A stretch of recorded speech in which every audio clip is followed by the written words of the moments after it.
Olá pessoal, estamos aqui para uma aula de redação.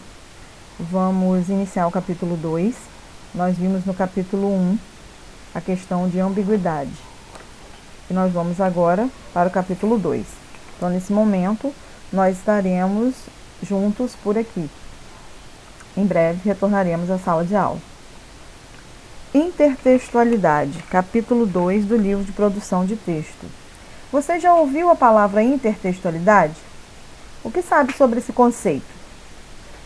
Vocês sabiam que um texto pode conversar com outro?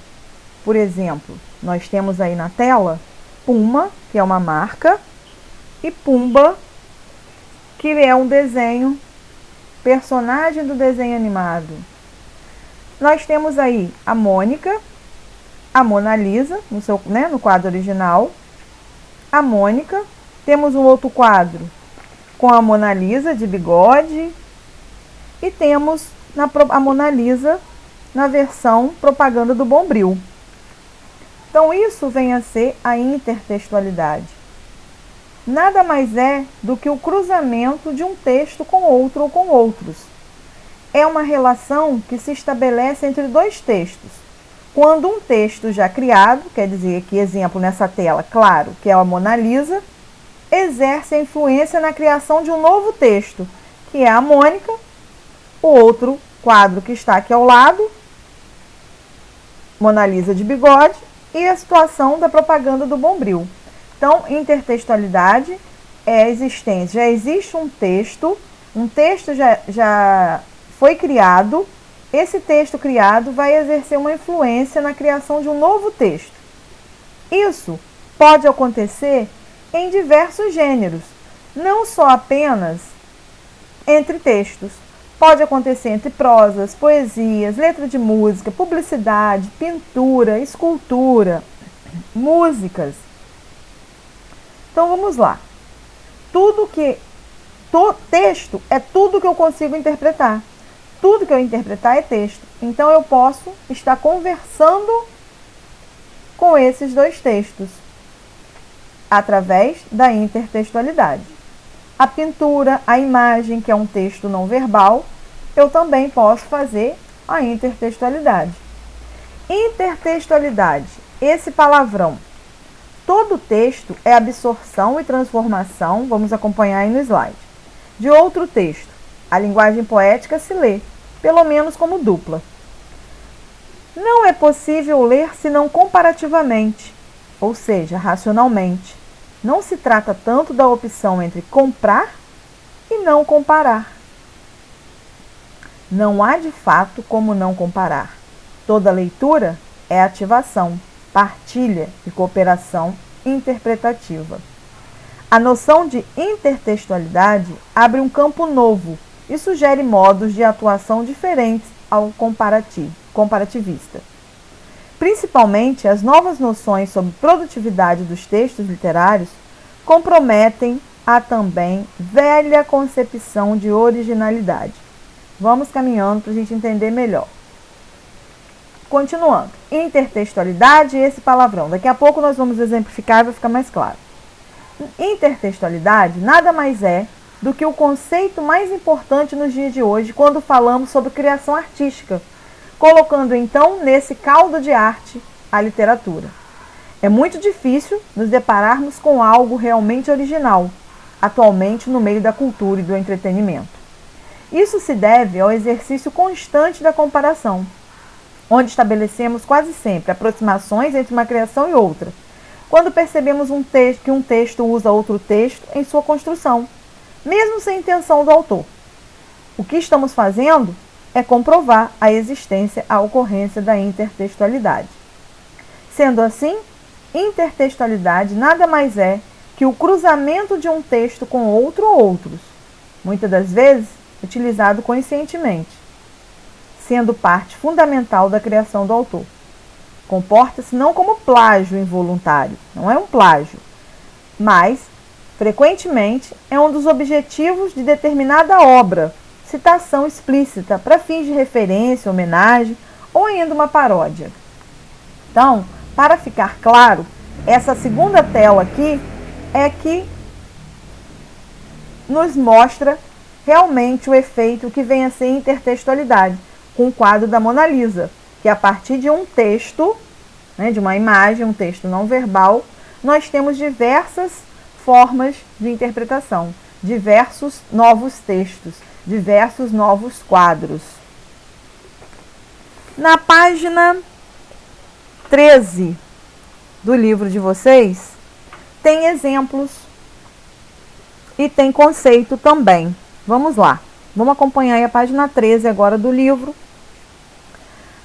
Esse processo de semelhança entre textos e obras de arte tem acontecido de diversas formas. Daí o nome de intertextualidade. O que é intertextualidade? Interação entre textos.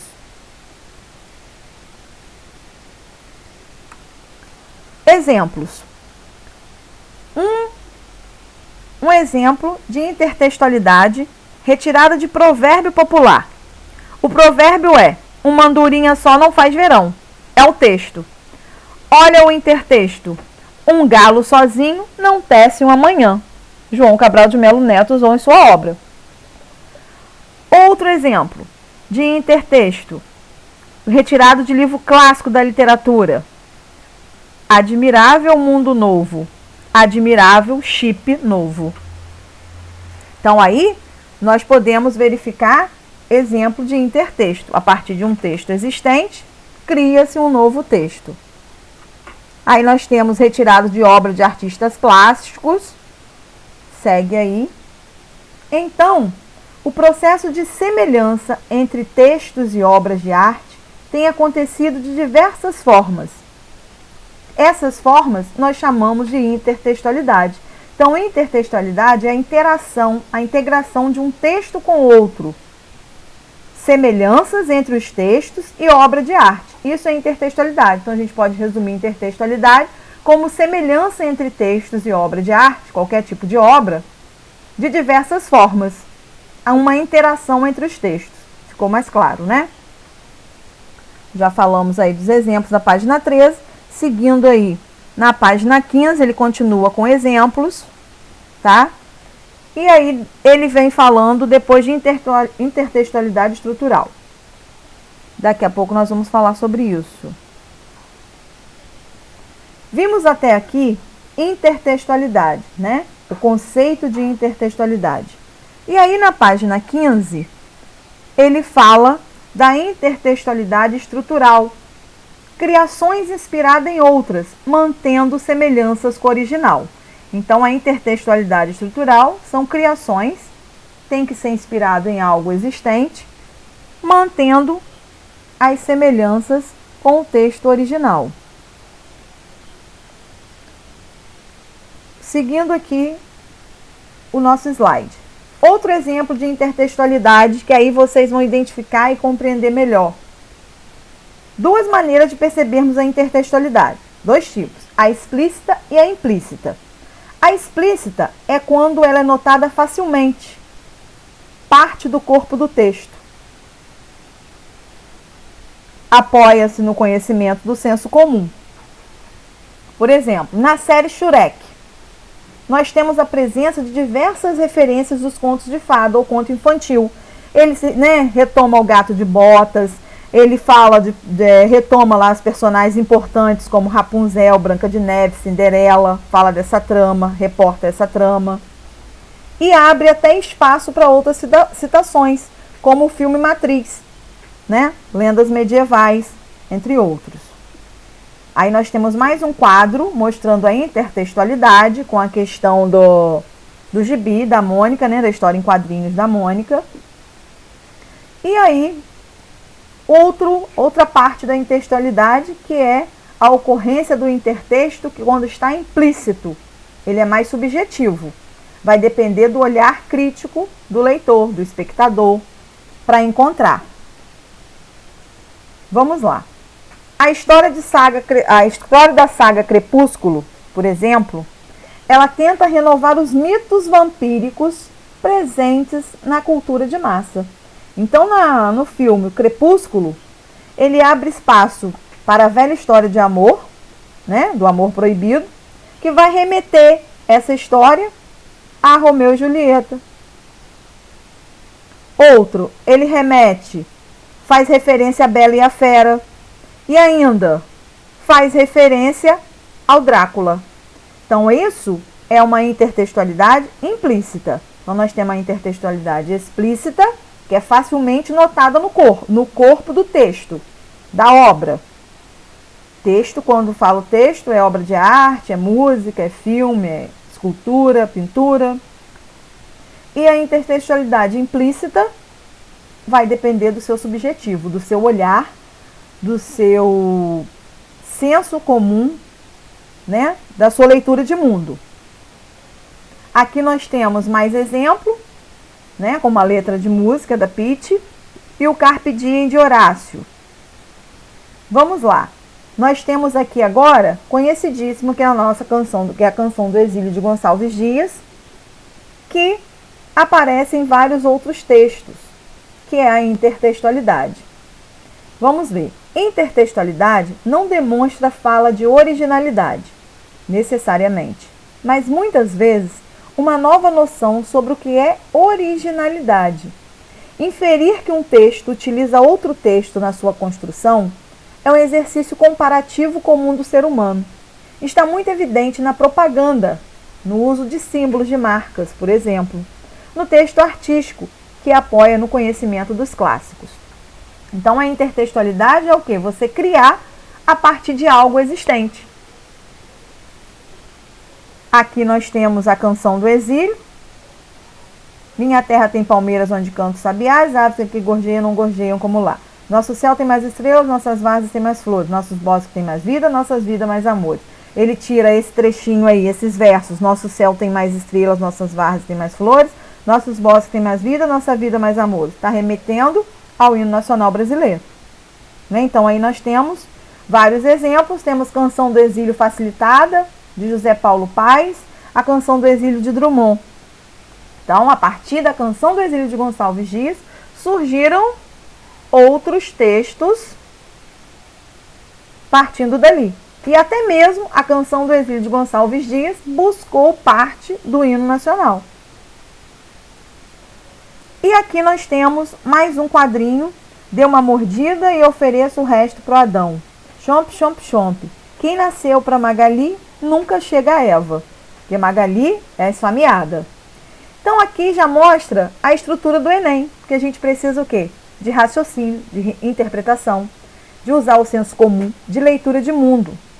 Quando falamos sobre Enem, há um termo importantíssimo que nós temos que lembrar, que é interdisciplinaridade, que eu tenho que conhecer e lembrar que eu não estarei diante apenas da língua portuguesa, sim de todas as disciplinas. E a possibilidade de, por exemplo, ler um texto a partir de perspectivas diversas, né? Que aí vai ser um indício de intertextualidade. Então, a interdisciplinaridade, ela caminha junto com a intertextualidade. Nós temos que ter visão de mundo, senso comum. Por isso, pedido de sempre, que é a leitura. Então, para finalizarmos, nós precisamos amarrar o conceito da intertextualidade. O que é intertextualidade, em outras palavras? É a criação de um texto a partir de um texto existente. Existe a questão da paráfrase e da paródia, né? A paródia, quando eu crio um novo texto partindo de outro. Só que a paródia, o novo texto, altera a obra original. A ideia da obra original é alterada. Quando eu crio paródia, eu altero a ideia da obra original. E quando eu crio paráfrase, eu não altero, vocês vão ver paráfrase no segundo ano, mas a intertextualidade requer esse conceito. E a paráfrase, ela não é um novo texto, partindo de um texto existente, que não altera a ideia da obra original. Um novo texto que vai reafirmar a ideia da obra original. Então, a paráfrase é um novo texto que não altera a ideia do texto original. Já a paródia é um novo texto que altera a obra original. E a intertextualidade, quando esses textos conversam, mais de um texto conversam entre si. O cruzamento de um texto com outro. Uma relação estabelecida entre dois textos, de um texto criado, exercendo influência na criação do novo texto. Como eu disse e volto a dizer, essa tela aqui, esse slide, mostra claramente para vocês entenderem a questão da intertextualidade no quadro de Mona Lisa. Em breve retornaremos para outra aula e também com atividades. Até a próxima!